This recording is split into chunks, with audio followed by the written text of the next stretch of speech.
I want to welcome everyone to the Learning Clinic on CKLU 96.7 FM. I'm your host, Robert Kirwan, and this afternoon we're going to continue with our series of special shows on hockey.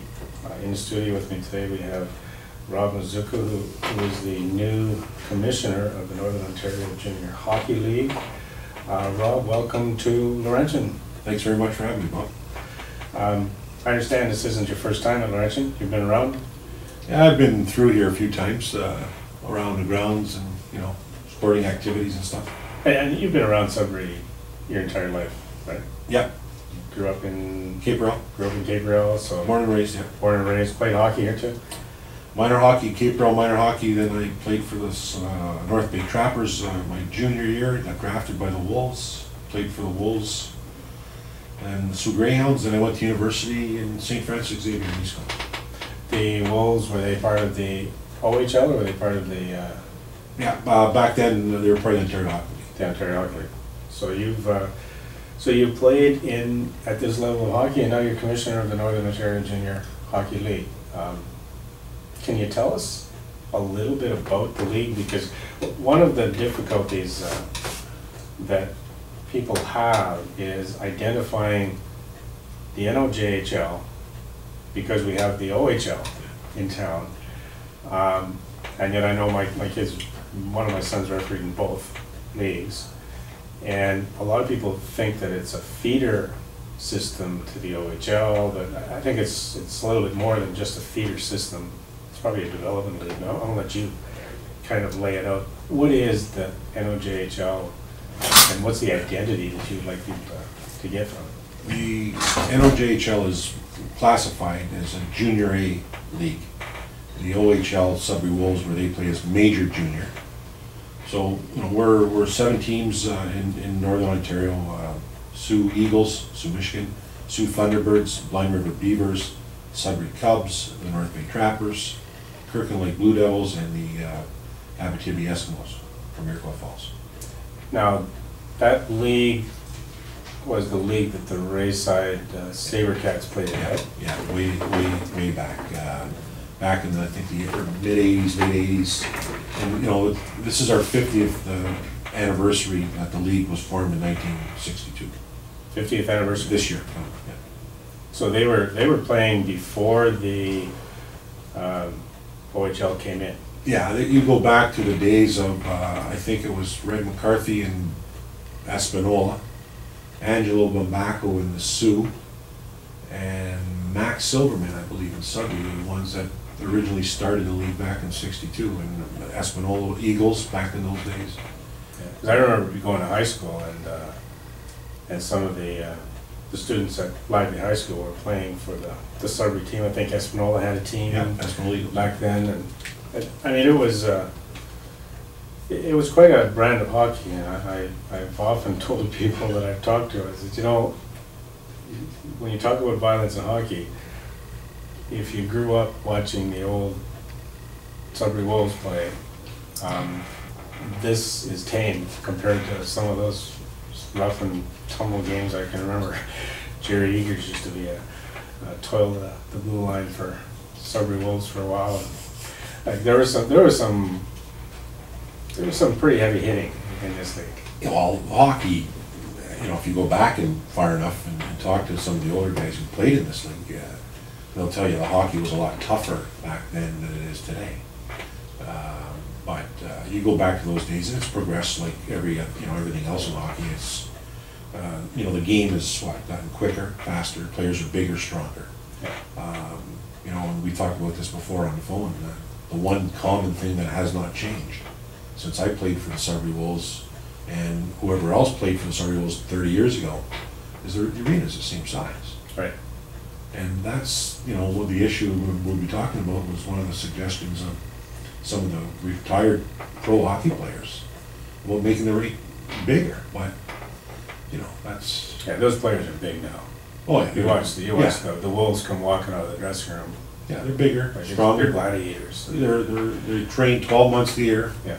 And I don't know the last time you saw an elbow pad, but oh yeah, it's like just stopping at Rainbow Cement and getting It's just, you know, the shoulder pads, the elbow pads, Yeah. you know, Yeah, you get hit by any, Oh, yeah, any of it's- those things. they're weapons, you know. So as commissioner of the league, you've watched the NOJHL play. Like, what got you interested in getting into this position? Wow. I know you're a coach. I coached, I coached, back when I graduated from university, I coached AA minor hockey in Cape Breton up until a certain point. Then I got involved with Coppercliff minor hockey. And then, like, last couple of years, I coached high school hockey for Lockerbie Composite Vikings. How I got involved? Well, a friend of mine, and a friend of yours as well, Mr. Drago, Right. called me over one day to have a coffee with him and showed me not an application, but a job description, and asked me, he said, Robbie, I want you to consider this. So I kind of looked at it and gave it some thought, did some homework, and I said, yeah, okay, this would be interesting if I get it. And I applied and went for the interview, and here I am. So the league itself, with the 7 teams, is it considered a development league?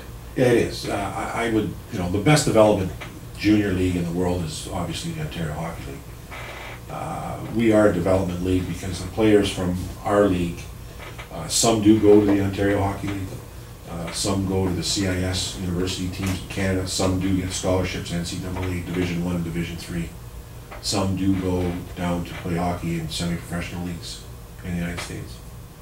I think that's one of a major difference between the OHL and the Junior A hockey leagues is that you don't lose your eligibility for scholarships, right?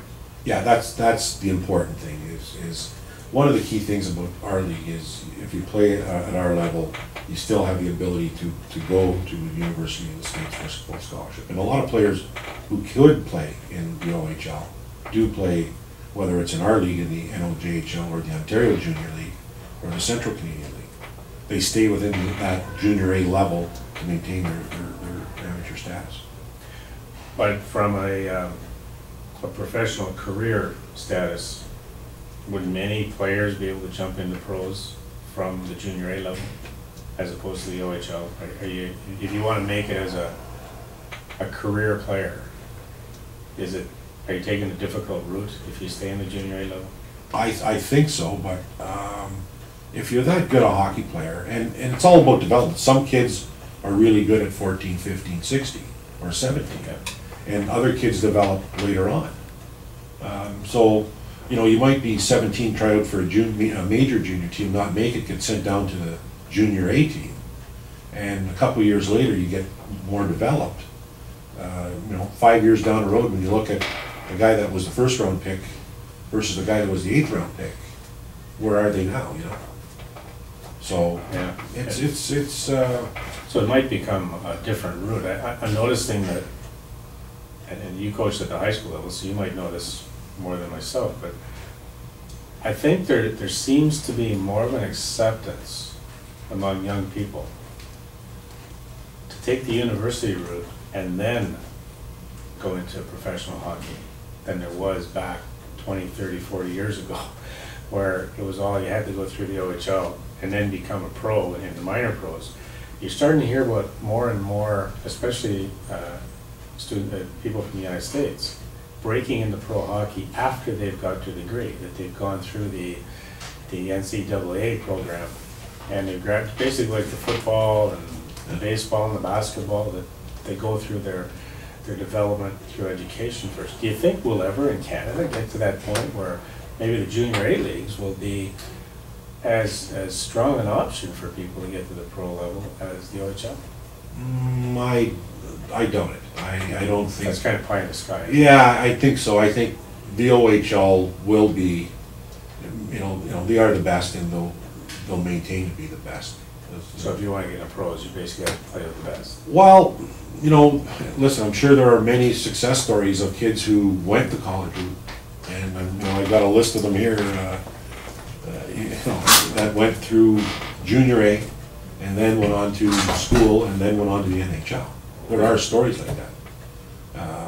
Not as well advertised or known, but there are very good success stories like that. I guess the thing that there's, well, of course, in football, they did the same thing.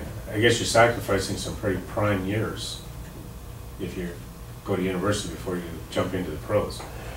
Because you would basically be 19, 20, 21, 22 going into university, and a lot of the star NHL players are collecting a paycheck by the time they're 20, aren't Or earlier. they? Or earlier, yeah. You know, there's a few exceptions to the rule, as we know. Yeah, no, it's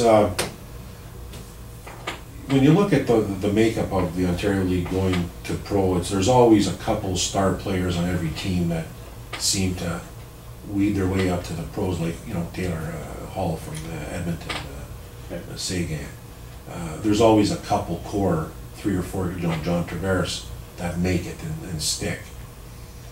But equally, the kids that are in our league, you know, as long as they're playing the game, they still have a chance to go to the Ontario League. And there are quite a few that are played in our league last year that are trying out for the Ontario League this year, the Ontario Hockey League teams.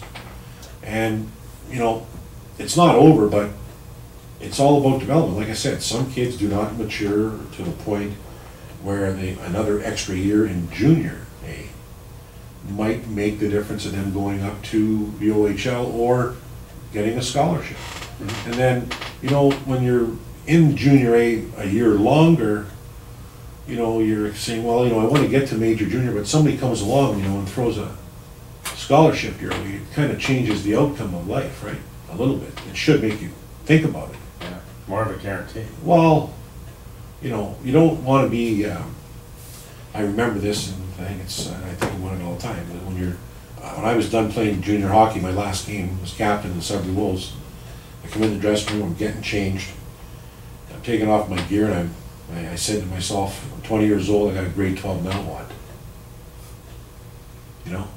Yeah. So I was lucky that I had another chance to play as an overage for the Greyhounds, and then I knew, you know, I could have went to the Philadelphia Flyers camp and had a contract in the American League, but for $28,000 a year, I knew my back was, because I hurt my back playing major junior, and I had a hockey scholarship at St. Avex. It was easy for me, you know, so that's what I did.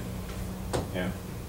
And no regrets. No, I got none, and you know, I try to tell any kid that any person that I speak to about that same story. It's, you know, you don't want to be there at 20 years old with a grade 12 in this day and age, where it's difficult getting a job with a BA or 1 degree.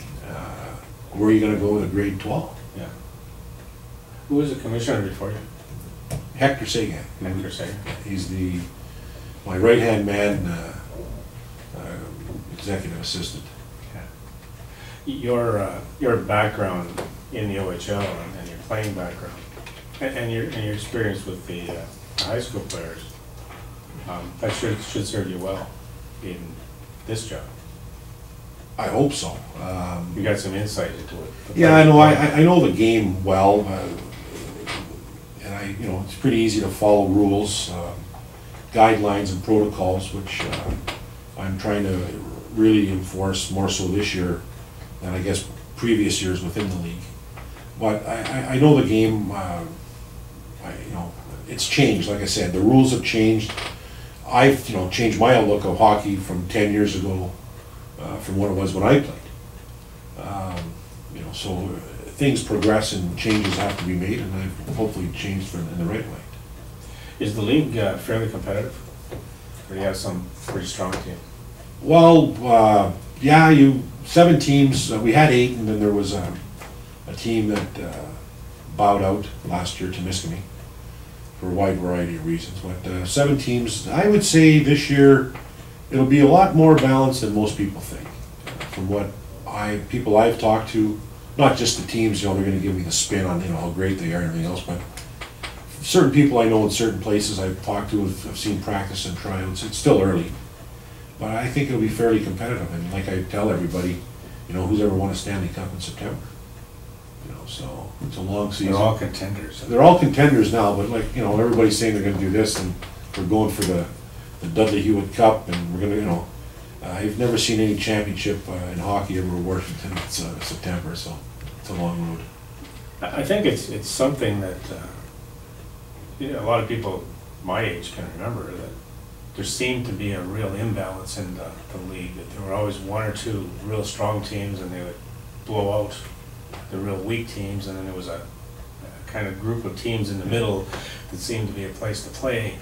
And I've watched some of the scores in that, and it doesn't seem over the last couple of years that there's that much imbalance. I mean, there was a couple teams, I think, that went through a whole season not winning a game a number of years back. I think Manitoulin last year had 4 wins out of 50 games or something. But they weren't being blown out every game. Well, there was a few games, and then that, you get into that whole thing about not winning, and if you looked at the statistics, which I have a tendency to do, you'll see the higher level of penalties amongst teams that have a higher loss record. And there's issues within that have to be dealt with. Yeah, it's almost like a chicken or the egg. Did the Well, loss come first, or did the penalties but come I first? think this year the teams, and you're going to have blowouts no matter what. You always do. But the goalie doesn't show up to play one night, he has a bad game or something. I forget what last year in the playoffs, in the finals, I think Sudbury Cubs, or at the time Sudbury Northern Wolves, got blown out like in the final game 5-0, 6-0. How does that happen in the final? Yeah. Shouldn't. No. But it does. I can remember when Manitoulin not in it anymore. No, franchise was sold to Kirkland Lake. Okay. That's what they're playing out of now? Yes. I can remember when the very first game Manitoulin played, because my son Warren, my middle son, was assigned to referee a game, so I went up with him. And what an amazing feeling in that arena.